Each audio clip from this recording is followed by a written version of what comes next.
आने वाले टाइम पे कौन से सेक्टर है जो अच्छा परफॉर्म कर सकते हैं? ग्रोथ अभी इंडिया में समझो अभी 10% ही हुई है, अभी तो अच्छा, 90% ग्रोथ इंडिया होनी है। में जोमेटो लॉस में था, ओला आया, ओला लॉस में था। वो केवल मार्केट से पैसा निकाल रहे हैं और अपनी टोपी उनके सर पहनाना चाह रहे हैं। तो वो आपसे पूछेंगे भैया तेरा विजन क्या है। ठीक है। एक्चुअली प्रोडक्ट में पैसा नहीं लगता, पैसा विजन पे लगता है। आने वाले टाइम पे कौन से सेक्टर है जो अच्छा परफॉर्म कर सकते हैं? आने अगर जैसे देखिए, कोई लॉन्ग टर्म के ये हिसाब से प्लान। सेक्टर अब वो वाला बात नहीं रही कि मैंने विप्रो में पैसा लगा हाँ। दिया हाँ। और वो अब तक सही रहेगा। अब लाइफ बहुत डायनामिकली चेंज हो रही है। जी। अब जो आने वाले 10 साल या 15 साल सेक्टर चलेंगे, वो उसमें एक ऑटोमोबाइल तो देखो चलता ही रहेगा। ठीक है।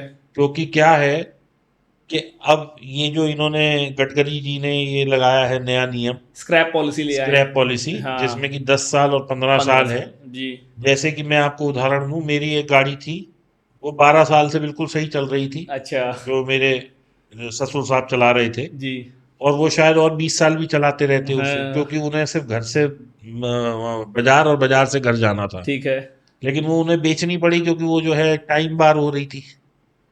तो ऐसे ही हर साल हजारों, लाखों तो नहीं कहूंगा, हजारों गाड़ियां टाइम बार में रोटेशन में आएंगी। बिल्कुल। तो जो एक डिमांड स्टेगनेंट हो रही थी, वो हाँ। स्क्रैपेज पॉलिसी आने से अब हर साल, बढ़ती चली मान लो जाएगी। 1 लाख गाड़ियां स्क्रैप में गई, हाँ। तो 1 लाख गाड़ियां तो आएंगी, प्लस जो नया यूथ आ रहा है वो भी वो नई गाड़ी लेगा ही लेगा। लेगा तो फैक्ट्री। ऑटोमोबाइल चलेगा। जी। दूसरे नंबर पे ईवी, ईवी नहीं सॉरी, ये सोलर, अच्छा। ये चलेगा। हाँ। क्योंकि लोगों को समझ आ रहा है कि छत पे कुछ रख दो और पैसा बच जाए, और गवर्नमेंट सब्सिडी भी दे रही है, तो हाँ। ये समझदारी वाली मूव है, ये चलेगा। जी। तीसरे नंबर पे ये जो वो हैं, जो ये वेस्ट मैनेजमेंट वाली कंपनीज वेस्ट हैं, मैनेजमेंट। क्योंकि सरकार का जो अगला अब वो होगी बड़ी योजना, हाँ। वो ये होगी कि आप लोगों को घर से ही कुछ ऐसा वो करना पड़ेगा, नियम आ जाएगा कि अपना कूड़ा ऐसे करके ऐसे करना है और ये ऐसे होगा। और इसमें अभी तो सिर्फ सरकार की म्युनिसिपैलिटी ही इन्वॉल्व है, इसमें बड़ी बड़ी कंपनीज देखना अब आएंगी, नहीं, आ गई हैं। आ गई हैं, लेकिन अभी और भी और भी पार्टिसिपेशन आएंगी। बढ़ेगा। एग्जैक्टली। क्योंकि एनवायरनमेंट को साफ करना हम सबका कर्तव्य है, और बिल्कुल हर सही। सरकार इस पे काम कर रही है दुनिया में। तो अपने इंडिया में भी आएगा। तो ये एक सेक्टर बहुत ज्यादा बूम करेगा। ओके। इसके बाद रोड एंड इंफ्रा तो चल ही रहा है। वो तो चल देखो रहा आप है। इंडिया में, मतलब जब से अल मोदी जी आए हैं, सड़कों का तो किस्मत चमक गई उनकी। बिल्कुल, तो ये चलेगा। हाँ। और दूसरा होता क्या है जी। रोहित, एक किसी गांव के आगे से एक सड़क निकलती है, जी। तो वो केवल सड़क नहीं होती, वो एक्चुअली पूरी गांव की किस्मत बदल देती है। बिल्कुल सही है। जैसे कि एक, मैं अब आपको उदाहरण दूं, यहाँ से देहरादून की सड़क है, हाँ। वो 5 गांवों को कनेक्ट करते हुए जा रही है, चाहे हाईवे ही सही हो। हाँ। लेकिन जहां उसका लूप उतर रहा है, उस जगह के रेट बढ़ जाएंगे प्रॉपर्टी के। बिल्कुल ऑटोमेटिक। मेरा मान लो घर वहां 10 लाख का था, वो 40 लाख का हो गया। अब ये 40 लाख में कहीं इन्वेस्ट करूंगा, गोल्ड लूंगा, गाड़ी लूंगा, कुछ भी लूंगा, तो ये बाजार में सर्कुलेशन में आया पैसा, ये सर्कुलेशन में आया, हमारी इकोनॉमी स्ट्रांग होगी। तो कहीं भी डेवलपमेंट होती है, उससे इकोनॉमी का इम्पैक्ट पड़ता है। वो इम्पैक्ट एकदम से नहीं दिखता, लेकिन वो आने वाले 5 7 10 सालों में नजर आता है। अच्छा। जैसे मैं आपको बताता हूँ, गाजियाबाद से एक अलीगढ़ होते हुए, खुर्जा होते हुए एक हाईवे बना है नया। अच्छा। अब जो पहले 4 4 घंटे में ट्रेवल था, वो 1.5 2 घंटे का हो गया। बिल्कुल। तो अब लोग ये नहीं कहेंगे अलीगढ़ वाले कि हम भी एनसीआर का हिस्सा हैं। हाँ। वहां भी जमीन के रेट बढ़ गए, वहां भी बिल्डर पहुंच गए, वहां भी मल्टी स्टोरी बनने लगा, राइट। वहां भी तरक्की होने लगी, वहां भी हाँ। लोगों के लिए एम्प्लॉयमेंट जनरेट हो रहा है। जी। जो वहां पे आदमी की तनख्वाह पहले 10 12 हजार होती थी, वो 25 50 पे पहुंच गई। बिल्कुल। तो डेवलपमेंट ओवरऑल हुआ। सबका हुआ। अब जब लोगों के पास पैसा आया, तो वहां एसी भी बिकने लगे, हम्म। बिजली के और उपकरण भी बिकने लगे, तो बिल्कुल। वहां और ब्रांड पहुंच गए। हाँ। अब यही तो होता है। पहले क्या होता था कि मिक्सी, ये वो जो उपकरण थे, ये सिर्फ शहरों तक सीमित थे, फिर बी क्लास टाउन गए, फिर सी गए। अब गांव गांव में एसी लगा हुआ है। बिल्कुल। फैक्ट है जब ये। एसी लगा हुआ है, तो बिजली भी पहुंच रही है, बिजली हाँ। पहुंच रही है, डेवलपमेंट हो रही है, अब सड़क भी बन रही है, उनके हाँ, लड़के पढ़ने के लिए बाहर आ रहे बाहर हैं। भी आ रहे तो हैं। ओवरऑल ग्रोथ होती है। वो ग्रोथ Exactly. केवल सड़क बननी नहीं होती। सही है, वो पूरा गांव उसमें ग्रोथ में शामिल यस। होता है और हर और कोई जो पैसा कमाता है। जो नहीं भी हो रहा, हाँ उसकी भी घर तो, अब मान लो किसी का खेत है, वो कोई बूढ़ा बुजुर्ग आदमी है, हाँ। वो वैसे एक्टिव पार्टिसिपेशन नहीं कर रहा, हम्म। लेकिन अगर उसका खेत पहले 2 लाख का था, 50 लाख का हो गया या 5 करोड़ का हो गया, तो भाई उसका भी तो, जब वो बेचेगा, या तो वो नहीं बेचेगा लेकिन वो हाँ बेचेगा उसे, राइट। तो वो बेचेगा तो वो होगा, अच्छी वैल्यू मिलेगी अच्छी उसको। वैल्यू मिलेगी। बिल्कुल तो बिल्कुल। ये चीजें तो होंगी। और ग्रोथ अभी इंडिया में हम्म। समझो अभी 10% ही हुई है, अभी तो नब्बे अच्छा, परसेंट ग्रोथ इंडिया होनी है में? जी। अभी ग्रोथ होना शुरू हुआ है, अभी we are not done, okay. We have just started. तो मतलब अब मार्केट में पैसा लगाने का सही समय है ये? देखिए, मार्केट में पैसा हमेशा जो समय है वो सही है। Okay. You cannot gauge the market के now it is the right time. Hmm. हो सकता है यहाँ से 10-20% करेक्ट हो जाए, तो वो क्या मैं प्रॉपर्टी में लगाता हूँ तो नहीं होता। बिल्कुल होता है, लेकिन लेकिन उसका रीजन ये होता है ना कि प्रॉपर्टी का प्राइस हम रोज चेक नहीं करते हैं। बस तो ये, इसको भी आप लेके थोड़ा सा पेशेंस रखो कि मैंने हाँ। एक अच्छी मैनेजमेंट में, एक अच्छी कंपनी में, एक अच्छे प्रोडक्ट में पैसा लगाया है, हम्म। तो हो जाएगा। तो दीपक भाई, एक चीज़ आपसे मैं और जानना चाहूँगा। जैसे आज की डेट में स्टार्टअप कल्चर बहुत आ गया है। मतलब लोग क्या है ना, लोग कंपनी को प्रॉफिटेबल नहीं बनाना चाहते हैं। लोग अपनी कंपनी की सेल दिखाते हैं, सेल से अपनी वैल्यूएशन बढ़ाते हैं और अपना शेयर बेच के पैसा कमा के निकल लेते हैं। तो ये आने वाले टाइम पे कैसे हमारे इंडिया में सस्टेनेबल हो पाएगा? मतलब लोगों को ये समझना चाहिए कि भाई इतनी बड़ी बड़ी कंपनीज जैसे रिलायंस, टाटा वगैरह हैं, ये इंडिया की टॉप कंपनीज हैं। इन्होंने कभी स्टार्टअप कल्चर को नहीं फोकस किया। इन्होंने मतलब इन्होंने अपने धंधे में फोकस किया, अपने धंधे को प्रॉफिटेबल बनाया। अब आज की डेट में जैसे जोमेटो आया था, जोमेटो मार्केट में आया, जोमेटो लॉस में था। ओला आया, ओला लॉस में था। वो केवल मार्केट से पैसा निकाल रहे हैं और अपनी अपनी टोपी उनके सर पहनाना चाह रहे हैं। गलत विचारधारा है ये। अच्छा। जो भी अच्छी स्टार्टअप है, जो कंपनियां अच्छा कर रही हैं, हाँ। उनको बड़ी बड़ी कंपनियों ने ऑलरेडी हैंड पिक कर रखा है। ओके। आज 500 से ज्यादा कंपनियां हैं रिलायंस के पोर्टफोलियो में, वो सारी मुकेश अंबानी ने नहीं शुरू करी हैं। बिल्कुल। They have hand picked them, right. कि ये न्यूज़ चैनल अच्छा है, उठा लो। हम्म। ये कंपनी अच्छी है, उठा लो। ये हम्म। बाजार में अच्छा काम करिए, उठा लो। हम्म। तो जब आप एक अच्छा प्रोडक्ट लेके आते हैं और हाँ। मार्केट का कोई एक ऐसा प्रॉब्लम आप सॉल्व करते हैं जो कि मार्केट में वैक्यूम था, right. You will get a good investor. Okay. Hmm. ठीक है।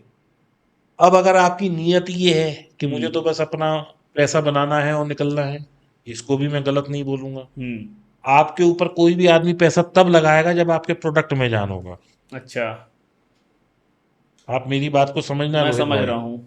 आज आप 100 आदमी चने मुरमुरे बेच रहे हैं, आप भी चने मुरमुरे बेचने लग जाओ, हाँ। और आप जाओ टाटा जी, अंबानी जी या किसी भी वीसी के पास कि भाई हाँ। साहब मेरे को यहाँ से इसे कंपनी को बढ़ाना है, हम्म। तो वो आपसे पूछेंगे भैया तेरा विजन क्या है। हम्म। ठीक है। एक्चुअली प्रोडक्ट में पैसा नहीं लगता, पैसा विजन पे लगता है। ओके। ओला है, हम्म। जब ओला नहीं थी तो लोगों को कितनी प्रॉब्लम थी उबर ओला ना हाँ। होने से। बिल्कुल। तो ये कंपनियां भी हो सकता है लॉस में हो, मैंने बैलेंस शीट नहीं देखी है, जी। लेकिन अगर ये लॉस में है तो भी अगर इनका दसियों साल से कंपनी चल रही है तो कोई तो फंडिंग दे रहा है। हाँ बिल्कुल दे रहा है। तो वो इस एंटिसिपेशन में फंडिंग दे रहा है कि ये कंपनियां कल प्रॉफिटेबल होंगी। ओके। हम्म। क्योंकि ये जो बड़ी बड़ी कंपनियां होती हैं, जैसे कि आज हम रिलायंस की बात करें, हम्म। उन्हें ये पता है कि आज हम जियो का ये क्या कहते हैं, सिम सिम जियो। ये जियो का नेटवर्क शुरू जियो कर का। रहे हैं, हाँ। तो ये अगले दिन से ही थोड़ी, ये तो ये प्रोजेक्शन ही लेके चल रहे हैं कि हमें इसे 20 साल में प्रॉफिटेबल होना है, 10 साल में होना है। हम्म। इनका इतना टाइम फ्रेम रहता है क्योंकि बिल्कुल। लाखों करोड़ों रुपए की इन्वेस्टमेंट है। राइट। इनका विजन हमारी तरह नहीं है कि 4,000 लगाए और शाम को 8,000 चाहिए।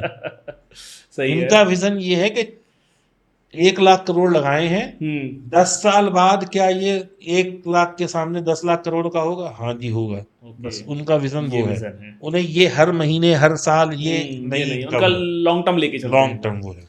अच्छा दीपक भाई, आखिरी सवाल अब मैं आपसे पूछना चाह रहा हूँ। हमारे इंडिया में मैक्सिमम लोग हैं, मतलब मैक्सिमम मुझे लगता है 75% से ज़्यादा लोग हैं जो मंथली 50,000 रुपये भी नहीं कमाते हैं। क्योंकि मतलब इंडिया में हमारे यहाँ मतलब बहुत ज़्यादा ये डिफरेंस है। तो जो बंदा 50,000 भी नहीं कमा पा रहा है, अगर ऐसे लोग अपना पर्सनल फाइनेंस या अपना इन्वेस्टमेंट किस तरीके से मैनेज कर सकते हैं, आप उनको इस चीज़ के लिए एडवाइस दीजिए। हाँ सर, इसके लिए मैंने बहुत बार लोगों को एडवाइस दी है, मैं आपके माध्यम से भी दे देता हूँ। जी। एक बहुत छोटी सी सिप शुरू करे आदमी। ठीक है। 20,000 की कैलकुलेशन मेरे पास है। ओके। आप उसे अगर 5,000 करता है तो उससे डिवाइडेड बाय 4 कर लीजिएगा, ठीक क्योंकि है। It is very simple to understand. Okay. 20,000 रुपए की सिप आप आने, कोई भी लड़का जो 18, 19, 20 साल का है, उसने ग्रेजुएशन कर ली, कोई कोर्स कर लिया, वो रेडी है फॉर जॉब। ठीक है। जो भी पढ़ा लिखा मानस आज की तारीख में, इंजीनियर, हाँ डॉक्टर, हाँ, ये 40-50 हज़ार ये लोग कमा रहे कमा हैं, रहे इनकी हैं। इतनी सैलरी है। बिल्कुल। अच्छे कॉलेज से ग्रेजुएट भी आज 40-50 हज़ार कमा पा रहा है। ठीक है। तो जो आदमी 50,000 कमा पा रहा है और वो फैमिली में अपने पापा मम्मी के साथ है, तो वो शुरू में 20,000 रुपये सेव कर सकता है। हाँ। और अगर वो नहीं कर रहा तो मैं ये कहूँगा वो गलत कर रहा है, हाँ। क्योंकि 50,000 रुपये अगर आप कमा रहे हो और 50 ही खर्च कर रहे हो, तो then you have to restrict your expenses, और 20,000 सेविंग की आदत डालना अच्छा रहेगा। जी। तो 20,000 साल का कोई आदमी है, हम्म। तो मैं मान के चलता हूँ कि 50 की उम्र तक वो सेव करे अपने लिए, ठीक है, 30 यानी साल आने वाले 30 साल। ठीक है। तो 20,000 रुपये आने वाले अगर वो 30 साल सेव करेगा, जी। और हमारी मार्केट कितनी ही गिर जाए, कितनी बढ़ जाए, कुछ हो जाए, 10-12% की रेट से तो चलती ही हाँ, रहेगी। 10-12% तो मिलेगा ही। ठीक है। वैसे अभी पिछले 5 साल का अगर मैं CAGR देखूं, तो कुछ म्यूचुअल फंड्स का 40%, 30%, 37% भी है। रहा है। लेकिन मैं तो बहुत मिनिमम करके चल रहा हूँ कि 12% ठीक या है। 10%, 12% आ जाए। ओके। तो उस वक्त उसके पास 6 से 7 करोड़ रुपया 30 साल बाद। 30 साल में हो जाए। ओके, मतलब 50 साल की एज में 6 से 7 करोड़ का वो मालिक हो जाएगा। ठीक है। हाँ। अब उसे क्या करना है? हाँ। हम मान के चलते हैं कि ये 30 साल तो बाजार 12-15% से ग्रो किया, ठीक है। मैं सॉरी 12% से ग्रो किया, ठीक और है। उसके बाद हाँ। 6% रह जाएगी ग्रोथ। अच्छा। ठीक है। ठीक है। ठीक। तो वो अगर हर साल 30, मतलब हर साल 7 करोड़ का 6% कितना होता है? 7 करोड़ का लगभग 42 लाख के आसपास। 42 लाख। जी। 42 लाख को आप, अगर वो हर महीने 3 लाख रुपए निकालता रहे, हम्म। केवल 3 लाख रुपए वो निकाले हर महीने, ठीक है। और हम बढ़ रहे हैं 6% से, हाँ। तो भी इसका मतलब 36 के बाद का 42 में 6 लाख रुपए हम अपने फंड में ऐड कर ऐड रहे कर हैं। रहे हैं। हमारा फंड खत्म नहीं कर रहे हैं हम, हर महीने तब भी ऐड कर रहे हैं। HWP करे। उस वक्त वो 3 लाख रुपए महीना निकालना शुरू कर दे, ठीक है। और बस इतना करे, हाँ। तो भी वो अपनी नेक्स्ट जनरेशन को, यानी कि अगर उसकी उम्र 50 साल के बाद मैं और मान लूं कि वो 100 साल जिएगा, जी। तो 100 करोड़ से ऊपर वो अपने बच्चे को दे के जाएगा, केवल 20,000 रुपए की इन्वेस्टमेंट में। केवल 20,000 आने वाले 30 साल तक। 30 साल तक। और आदमी को ये समझना चाहिए, हाँ। हर आदमी को जो ये पॉडकास्ट देख रहा है, जी। कि अगर आप ये एक हैबिट लगा लेते हैं 20,000 वाली, हाँ। तो आप अपने लिए तो अच्छा कर ही रहे हैं। आप ये सोचिए कि आप अपनी आने वाली नस्लों के लिए क्या एक लेगेसी छोड़ के बिल्कुल जाएंगे, बिल्कुल छोड़ के जाएंगे और आप। कितना बड़ा एक कॉर्पस छोड़ के जाएंगे, और उससे उनकी लाइफ कितनी बेटर हो सकती है। राइट। तो म्यूचुअल फंड स्कैम नहीं है, म्यूचुअल हाँ। फंड अच्छा है, क्योंकि म्यूचुअल फंड के माध्यम से आप इंडिया की जो बेस्ट टॉप कंपनीज हैं उसमें जी। पैसा लगाते हैं, वो कंपनी आगे बढ़ेंगी, हमारा पैसा बढ़ेगा, हाँ। हमारा पैसा बढ़ेगा, हम बढ़ेंगे। बजाय इस पे कि आप किसी ऐसे छोटी मोटी चीज पे ट्रस्ट करें, हाँ। जैसे कि मैं सोचूं कि यार रोहित, ये तुम्हारा फ्लैट बहुत अच्छा है, ये तुमने स्टूडियो बनाया है, हाँ। ये कितने का है? तुमने कहा मेरे को ये 1 करोड़ का है। मैंने कहा ठीक है यार, एक मैं भी ले लेता हूँ। तो बजाय इसके कि मैं 1 करोड़ यहाँ लगाऊं, मैं क्यों नहीं उस टाटा जी पे, बिरला पे, अंबानी पे, अडानी पे, या इनके ब्रांड्स पे जिन्होंने लाखों करोड़ रुपए की वैल्यूएशन बनाई है, बिल्कुल इन बिल्कुल पे इन्वेस्ट करूं? मैं क्यों इस 1 करोड़ यहाँ इन्वेस्ट करने की बात कर रहा हूँ? मैं क्यों नहीं वहां इन्वेस्ट कर रहा जहां की मुझे पता है कि अगर ये लोग नहीं चले तो ये मेरा 1 करोड़ का भी 1 करोड़ में नहीं नहीं बिकेगा, बिकेगा। ये तो फैक्ट है कि अगर ये बर्बाद हुई तो देश बर्बाद हो देश जाएगा। बर्बाद होगा। तो ये चीज आदमी को समझनी चाहिए कि बिल्कुल। स्टॉक मार्केट एक बहुत अच्छी चीज है, सट्टा नहीं है। हाँ। इसमें ट्रेडिंग ना करें, इन्वेस्टिंग करें। लॉन्ग टर्म में इन्वेस्टिंग करेंगे, वेल्थ जनरेट होगी।